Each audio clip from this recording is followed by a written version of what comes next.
ሰላም ዛይንቴክ በአዲስ ቪዲዮ ተመልሼ መጥቻለሁ። እንዴት ቆያችሁ? ሳምንታችሁ እንዴት አለፈ? እኔ ጋር በጣም ቆንጆ ነበር፣ እግዚአብሔር ይመስገን። እንግዲህ ከዚህ ባለፈው ሳምንት ውስጥ የተለያዩ መረጃዎችን ስናነሳ ነበር፣ በኢሮፒያን ዩኒየን ውስጥ ባሉ ማለት ነው በኢሚግሬሽን ፖሊሲዎች በተለይ እንዲሁም ደግሞ ጎረቤት ሀገር ሃንጋሪ ላይ ያለውንም የተወሰነ ኢንፎርሜሽኖችን አንስተን ነበር። ዛሬ ደግሞ በአዲስ መረጃ ነው ተመልሼ የመጣሁት። እንግዲህ ይሄ መረጃ ደግሞ የአውሮፓ ህብረት ሀገራትን ሁሉ የሚያጠቃልል መረጃ ስለሆነ አብራችን ቆዩ። ሼር፣ ላይክ፣ ሰብስክራይብ ማድረግ እንዳትረሱ።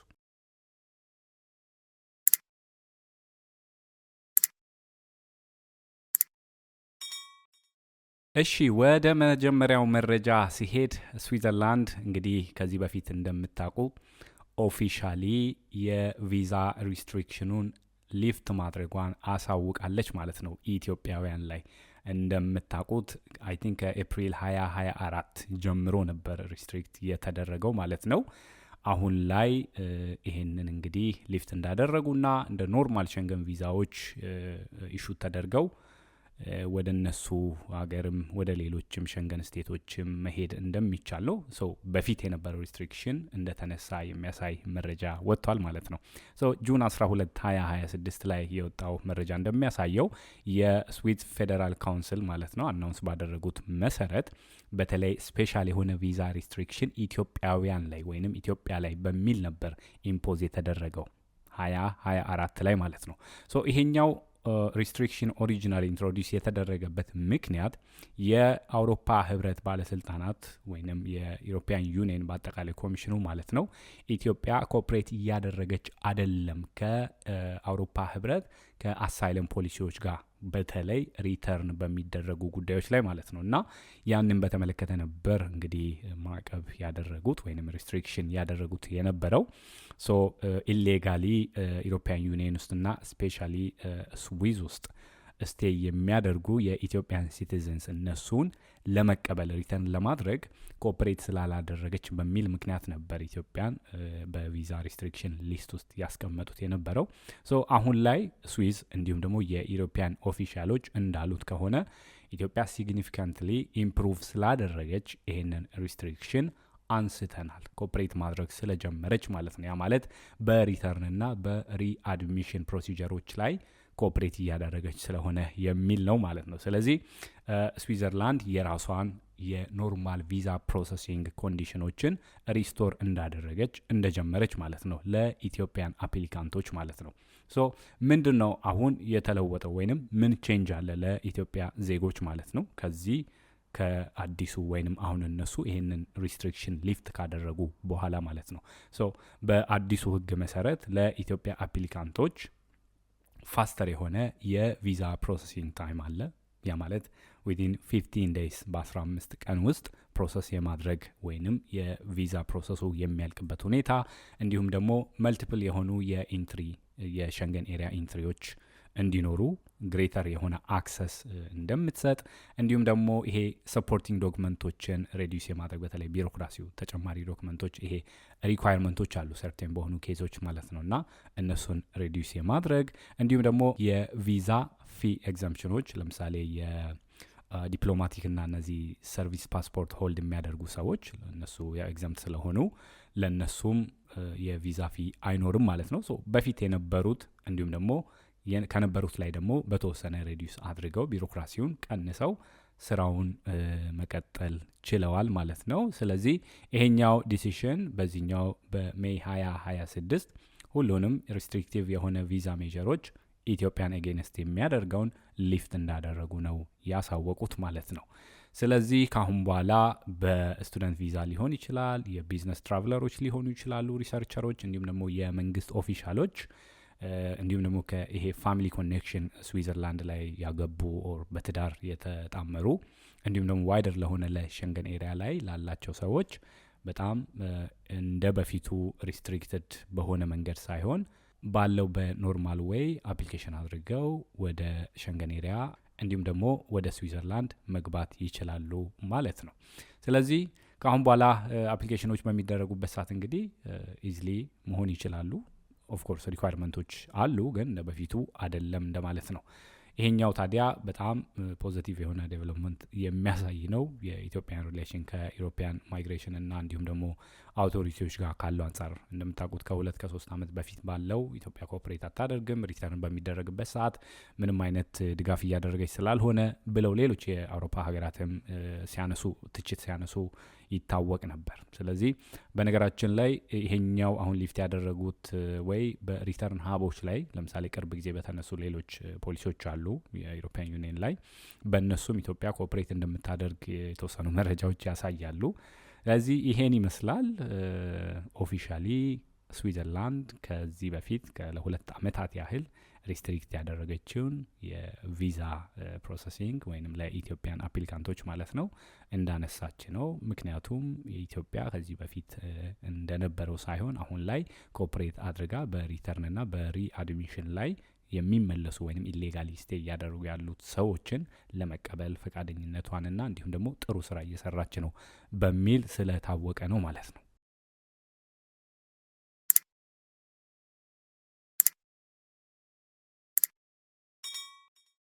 እሺ ወደ ሁለተኛው መረጃ ስንሄድ ደግሞ የኢሮፒያን ዩኒየን ማይግሬሽን ፓክት በሚለው መቼስ በዚህ ሰሞን ስትሰሙት የነበረው መረጃ ነው። በጣም በሰፊው ሲዘዋወር ስለነበረ ነው። ከዚህ በፊት ተሞክሮ እንዲሁም ደግሞ ፔንዲንግ ተብሎ ቆይቶ እንደገና አሁን ወደ አክሽን የተገባው በጣም ሰፊው ፖሊሲ ሪፎርም ነው ማለት ነው። ሶ ምንድን ነው የኢሮፒያን ዩኒየን ኦፊሻሊ አክቲቬትድ ያደረገው አዲሱ የማይግሬሽን እና የአሳይለም ፓክት በዋናነት 27 ሜምበር ስቴቶች ሁሉ ተገደው ማለት እንችላለን ስላይትሊ ግን ያው ኤክሰፕሽናል የሆኑ ኬዞች ስለሚኖሩ ሌሎች ሀገራት ያነሷቸው ማለት ነው።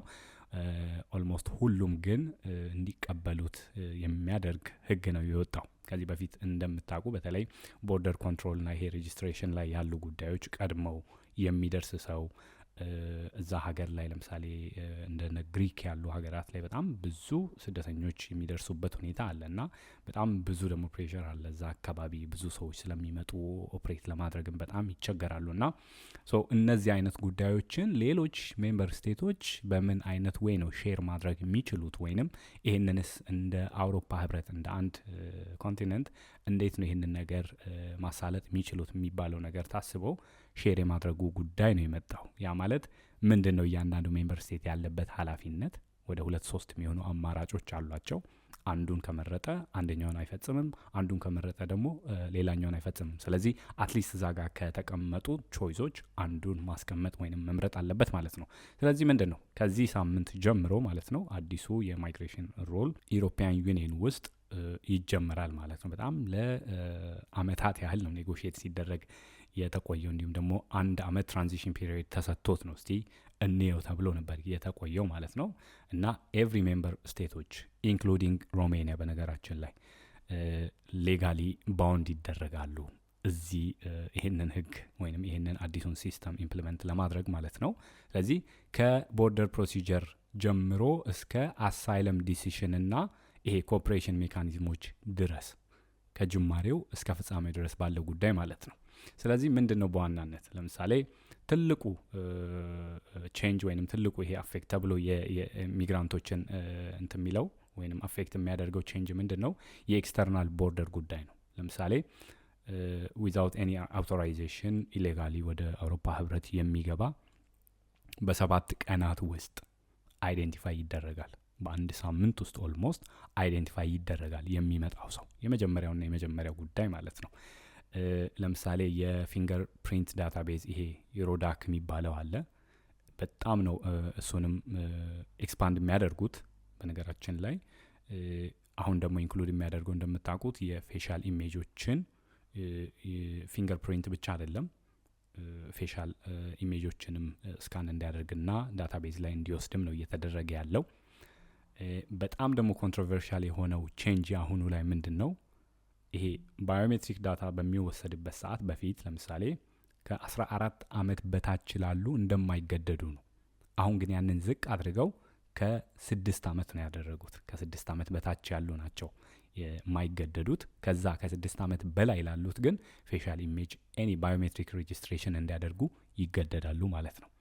ያ ማለት ያንግ የሆነው ችልድረን እንበል ወደ አውሮፓ ህብረት ከቤተሰቦቹ ጋር የሚመጣ እነሱም ሲስተሙ ላይ ሪከርድ ይደረጋሉ ማለት ነው። ሌላኛው ቼንጅ ምንድን ነው? አክሰለሬትድ የሆነ አሳይለም ፕሮሲጀር አለው፣ የፈጠነ ማለት ነው በጣም። ለምሳሌ ከአራይቫል እስከ ፋይናል ዲሲሽን ድረስ ፖሲብል ሪተርኖች ሊኖሩ ይችላሉ። ማክሲመም ከ12 ሳምንታት በላይ አይሄድም። በዛ ጊዜ ውስጥ ያልቃል። ዲሲሽን ከሆነ ዲሳይድ ተደርጎ ሪተርን እንዲደረግ፣ ሌሎች ኤክሰፕሽናል የሆኑ ኬዞች ካሉ ደግሞ የሚራዘምበት ጉዳይ ሊመጣ ይችላል ማለት ነው። ስለዚህ ይሄ አክሰለሬትድ የሆነ ፕሮሲጀሩ አፕላይ የሚደረገው በምን አይነት ጉዳዮች ነው? ለምሳሌ በጣም ሴኩሪቲ ሪስክ ካለ ያ አፕሊካንት የመጣበት ሀገር ላይ ያለው የወንጀል ክሶች ካሉበት አንድ እሱ። ሁለተኛ ደግሞ የመጣበት ሀገር የኢሮፒያን ዩኒየን አሳይለም ይሄ አክሴፕታንስ ሬቱ በጣም ከ20% በታች ከሆነ በእንደዚህ በሁለቱ ጉዳዮች በጣም አክሰለሬትድ በሆነ ወይ አፍጥነው ዲሲሽኑን ዲሳይድ አድርገው ይወስናሉ እንደማለት ነው። ሪተርን ከሆነ ሪተርን፣ ሌላም ውሳኔ ከሆነ ሌላ። የሪተርን ሀቡ ጉዳይ ደግሞ ሌላ ነው። በነገራችን ላይ የአውሮፓ ህብረት ሀገራት ያዘጋጇቸው ሌሎች ነን ኢዩ ሀገራት ላይ ወስዶ መመለስ ደግሞ እሱ ሌላኛው ራሱን የቻለ መንገድ ነው። ይሄ ነው ማለት ነው። ሌላኛው ጉዳይ ምንድን ነው? ሶሊዳሪቲን በተመለከተ ነው። አክሮስ ኢዩ ስቴት ሁሉም ስቴቶች ላይ ያለው። ምክንያቱም ቅድም እንዳልኩት ነው 3 አይነት ፎርሞች አሉ። ወይንም ሪሎኬት ማድረግ አሳይለም ሲከሮችን ታውቃላችሁ። ቅርብ ጊዜም በዚህኛው ዓመት ኦር ላስት ይር ከግሪክ ወደ ጀርመን ወደ ሌሎች ሀገራት ትራንስፈር የተደረጉ ሰዎች አሉ። ሪሎኬሽን ኦፍ አሳይለም ሲከርስ የመጀመሪያው ኢዩ ሜምበር ስቴቶች አክሴፕት ማድረግ ያለባቸው ማለት ነው። ወይንም ኦፕሬሽናል አሲስተንስ ካልሆነ የፋይናንሻል ኮንትሪቢዩሽን ማድረግ አለባቸው። ሜምበር ስቴቶች ከነዚህ ከሶስቱ አንዱን መርጠው የማድረግ ግዴታ አለባቸው። በዋናነት በዚህ ጉዳይ ላይ ኤክስተርናል ቦርደር ላይ ሞር ኦፍ ሰው ይመጣል ከኤክስተርናል ተብሎ የሚታሰበው እንደሚታወቀው ስፔን፣ ኢታሊ፣ ግሪክ እና እንዲሁም ደግሞ ሳይፕረስ ናቸው። እነዚህ 4ቱ ሀገራት ኦፕሬት በሚያደርጉት ወይ በጣም ስደተኛ ስለሚበዛ እነሱ ላይ ፕሬዠር ስለሚደረግ ማለት ነው ከሌሎች ኢሮፒያን ሜምበር ስቴቶች ሰፖርት ሪኩዌስት የማድረግ ሙሉ መብት አላቸው። እነሱ በሚጠይቁበት ሰዓት የኢዩ ሜምበር ስቴቶች ከነዚህ ከሶስቱ አማራጮች አንዱን አክሴፕት የማድረግ ግዴታ አለባቸው እንደማለት ነው። ያ ማለት ቅድም እንዳልኩት ነው ግሪክ ላይ በጣም ብዙ ስደተኛ ካላት ኦፕሬት ማድረግ የማትችል ከሆነ ሪሎኬት እንዲደረጉ አሳይለም ሲከሮች ሪኩዌስት ማድረግ ትችላለች። ያንን ለምሳሌ ጀርመንን ሪኩዌስት ብታደርግ ጀርመን አክሰፕት ማድረግ ኦኬ ይችላለሁ ብላ የምታደርግ ከሆነ አክሰፕት ታደርጋለች። እዛ ፕሮሰስ ነው የምታደርገው ማለት ነው የእነሱን ጉዳይ። የግሪኩ ጉዳይ ተይዞ ግን ጀርመን ላይ ሆነው ነው ፕሮሰስ የሚደረግላቸው። አንድ ካልሆነ እዛው ግሪክ ላይ ሆነው ደግሞ ኦፕሬሽናል አሲስታንስ ግሪክ የምትጠይቃት ከሆነ ጀርመን ለምሳሌ ጀርመን አሲስት ታደርጋለች። ምናልባት በማን ፓወር ሊሆን ይችላል፣ ኦፊሰሮችን በመላክ ኦር ሌሎችም አይነት ኮንትሪቢዩሽኖች ሊሆኑ ይችላሉ። በእንደዛ አይነት ወይ አሲስት ታደርጋለች። ለምሳሌ አሁን ግሪክንና ጀርመንን የወሰድኩት ከዚህ በፊትም ስላለ ማለት ነው። ካልሆነ ጀርመን አክሴፕት ማድረግም ኦፕሬሽናል አሲስታንስም ማድረግ አልችልም፣ አሳይለም ሲከሮችንም ወደ እኔ ማምጣት አልችልም፣ ግን ፋይናንሻል ኮንትሪቢዩሽን አደርጋለሁ የምትል ከሆነ ምን ይደረጋል መሰላችሁ? ፐር ፐርሰን በአንድ ሰው 20,000 ዩሮ መክፈል አለባት። ፋይናንሻል ኮንትሪቢዩሽን ማድረግ አለባት። ማን? ጀርመን። ለማ? ለግሪክ። እንደ ምሳሌ ነው ያነሳሁት። ይሄንን ቅድም ያነሳኋቸው 4ቱ ሀገራት አሉ አብዛኛውን ጊዜ ስደተኛ የሚገባበት ስፔን፣ ኢታሊ፣ ግሪክና ቆጵሮስ። ስለዚህ እነዚህ ሀገራት በጠየቁት መሰረት ከነዚህ ከሶስቱ አማራጮች ፋይናንሻል ኮንትሪቢዩሽን አደርጋለሁ ወይንም ማድረግ አለበት ተብሎ የተወሰነበት አንድ ሀገር የኢዩ የአውሮፓ ህብረት ሜምበር ስቴት 20,000 ዩሮ በአንድ ሰው ኮንትሪቢዩት ማድረግ አለበት ማለት ነው። ይሄኛው በነገራችን ላይ ዲዛይን የተደረገው ይሄ ሪስፖንሲቢሊቲውን ባላንስ ለማድረግ ሁሉም ሜምበር ስቴቶች ላይ ግን ያው ስቲል ይሄ ፖለቲካል የሆነ ክርክር አለው። እንዴት ባላንስ ይደረጋል 20,000 ዩሮ በአንድ ሰው እየተከፈለ ሚል በጣም ትልቅ ጭቅጭቅ አለ። ግን ያው ኦልሬዲ ዲሳይድ የተደረገ ነገር ነው። የትኞቹ ሀገራት ይቀበላሉ ይሄንን ዲሲሽን፣ የትኞቹ አይቀበሉም፣ የትኞቹ ደግሞ ኦፕሬት ያደርጋሉ የሚለውን ደግሞ የምናይ ነው የሚሆነው ማለት ነው። ወደ ሮማኒያ እንምጣ በዚህ ጉዳይ። ለምሳሌ ይሄ ማለት ለሮማኒያ ምንድን ነው? አሁን ይሄኛው የኢዩ ማይግሬሽን ፓክት አዲሱ ህግ ለሮማኒያ ምንድን ነው? ላይክ በምን አይነት ወይ ነው ደግሞ አፌክት የሚያደርጋት? ኦፍ ኮርስ ፉሊ ሜምበር ነች የኢሮፒያን ዩኒየንም የሸንገንም ማለት ነው። ስለዚህ ኢሚዲየት ቼንጁ የሚጀምረው ይሄ ፉሊ ፓርት ኦፍ የኢዩ ፍሬምወርክ ሁሌም በምንም ጉዳይ ቢሆን ኦፍ ኮርስ ይመለከታታል ውስጥ ሜምበር ስለሆነች ማለት ነው። ስለዚህ በሪሎኬሽን ኢፈርቶች የሚያስፈልጉ ከሆነ ለምሳሌ ግሪክ ጀርመንን ሪኩዌስት ከምታደርግ የሚቀርባት ሮማኒያ ነው ብለን ካሰብን ሮማኒያን ሪኩዌስት ልታደርግ ትችላለች። በምን? በሪሎኬሽን። ለምሳሌ ብዙ አሳይለም ሲከሮች ግሪክ ጋር ከደረሱ ኦኬ ይህንን የማስተናገድ አቅም ስለሌለኝ 100 ሰው ወይንም 200 ሰው ወደ ሮማኒያ መላክ ፈልጋለሁ፣ እዛ ሆነው ፕሮሰስ እንዲደረግ የነሱ ጉዳይ የሚል ነገር ሪኩዌስት ብታደርግ የመቀበል እንግዲህ ግዴታ አለባት ማለት ነው ሮማኒያ። አይ አልቀበልም የምትል ከሆነ ደግሞ ኦኬ ኦፕሬሽናል አሲስታንስ ደግሞ ማድረግ አለባት። አይ ኦፕሬሽናል አሲስታንስ አላደርግ የምትል ከሆነ 20,000 ዩሮ በአንድ ሰው ተሰልቶ መክፈል አለባት ማለት ነው። ሶ ያጠቃልላል። ሮማኒያንም የሚመለከት ጉዳይ ነው ማለት ነው። ስለዚህ በየአመቱ ይሄኛውን ህግ የኢሮፒያን ኮሚሽን አሰስ ያደርገዋል። ምን ያህል ሁሉም ሜምበር ስቴቶች ጋር ማለት ነው ምን ያህል ተፈጻሚነት እንደተደረገ እንዲሁም ደግሞ እንዴት አክቲቬትድ የተደረገው ይሄ ሲስተም እንዴት እየሰራ ነው ያለው ሁሉም ሜምበር ስቴቶች ጋር የሚለውን ይፈትሻሉ ማለት ነው በየአመቱ።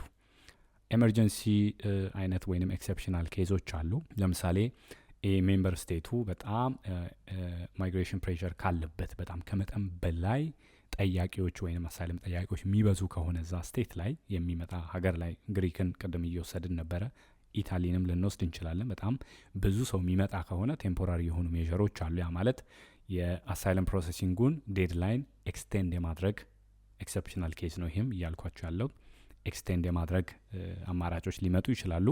እንዲሁም ደግሞ ሌሎች አዲሽናል የሆኑ ኦፕሬሽናል ሰፖርቶች ሊጠየቁ ይችላሉ ከሌሎች። ይሄ ዲፔንድ ያደርጋል። ብዙ አሳይለም ሲከር የሚመጣ ከሆነ የሄዶ የሚደርስ ከሆነ እዛ ሀገር ላይ መጀመሪያ የሚገባበት ሀገር ላይ ማለት ነው። ስለዚህ ይሄ በጣም ቀውስ በሚደረግበት ወይም ክራይሲስ በሚፈጠርበት ሰዓት ፍሌክሲቢሊቲ ለማምጣት የታሰበበት አንዱ ምክንያት ነው ማለት ነው። ሶ እንደዚህ አይነት የኢሚግሬሽን ጉዳዮች ወይም ሪፎርሞች በሚደረጉበት ሰዓት አብዛኛውን ጊዜ ሰፖርት የሚያደርግ አንድ ቡድን ወይንም አካል አለ። በአንድ በኩል ደግሞ ክሪቲሳይዝ የሚያደርግ አለ።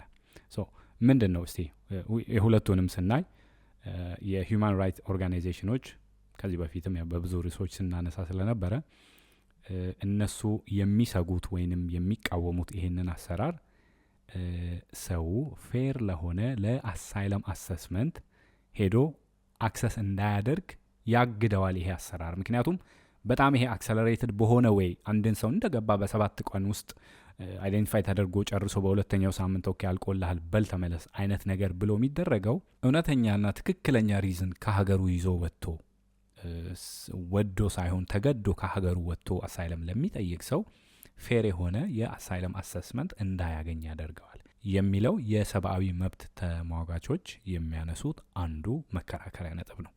በደንብ ሴንስ የሚሰጥ ጉዳይ ነው ኦፍኮርስ። በሌላኛው በኩል ደግሞ የመንግስት በኩሎች አርጊው የሚያደርጉት ወይም የሚከራከሩበት መንገድ ይሄኛው ሪፎርም ኦርደርን ብሪንግ የሚያደርግ ነው፣ ፍጥነትን ቶሎ ኦፕሬት ለማድረግ ቶሎ ለመጨረስ እንዲሁም ደግሞ ለዘመናት ይሄ ለአመታት የቆየ ሪፎርም ስለሆነ አሁን ላይ በቃ አፕላይ መደረግና አሁን ካለንበት ቀውስ መውጣት አለብን። ከወንጀሎች ብዛቶች፣ ብዙ ሌሎች ጉዳዮች የአሳይለም ሲስተሞች አቢዩዝ የሚደረጉበት ወይ ስላለ አብዛኛው የአውሮፓ ህብረት ሀገራት ላይ እንደዚህ አይነት ጉዳዮችን ሪሙቭ ለማድረግ ይሄኛው ሲስተም ይሻለናል የሚል ነው እንግዲህ ከመንግስት በኩል መከራከሪያው። ስለዚህ እናያለን ምን አይነት ለውጦች እንደሚኖሩት ከጥቂት ጊዜያቶች በኋላ እንዴት እንደሚሄድ ደግሞ ሪፖርቶች በሚወጡበት ሰዓት በደንብ የምናየው ነገር ነው የሚሆነው ማለት ነው። ስለዚህ እንግዲህ ለአመታት ያህል ፖለቲካል ኔጎሽዬሽኖች ተደርገው ተደጋጋሚ የማይግሬሽን ቀውሶች ነበሩ። እንደሚታወቀው እንግዲህ የአውሮፓ ህብረት አሁን ላይ ወደ አዲስ አሳይለም ፖሊሲ ገብታለች ማለት ነው። እንግዲህ የሁላችንም ጥያቄ የሚሆነው ምን ያህል ኢፌክቲቭሊ ይሄንን ፖሊሲ ማስኬድ ይችላሉ? ፕራክቲካሊ እንዴት ነው የሚሆነው ማለት ነው? እውነት መቋቋም ይቻላል? የሚመጣው ሰው ምን ያህል ነው? በየቀኑ በየሳምንቱ የሚገባው ሰው ይታወቃል። ያንን እንዴት ነው ባላንስ ማድረግ የሚቻለው? ሴኪሪቲውን በአንድ በኩል እንዲሁም ደግሞ የሰብአዊ መብቱን እንዲሁም ደግሞ አንዱ ሀገር ከአንዱ ጋር የመቆምና የመደጋገፉ ነገርስ እንዴት ነው መሄድ የሚችለው የሚለውን የምናይ ነው የሚሆነው።